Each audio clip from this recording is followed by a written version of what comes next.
ये पता नहीं क्या है।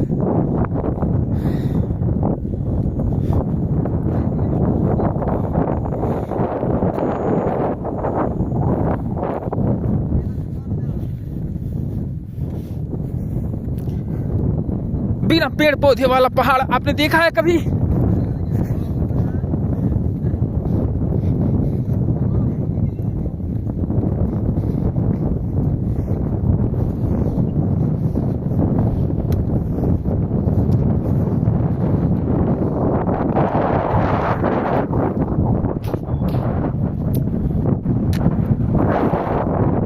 ये हम लोग का गाड़ी और ये पहाड़।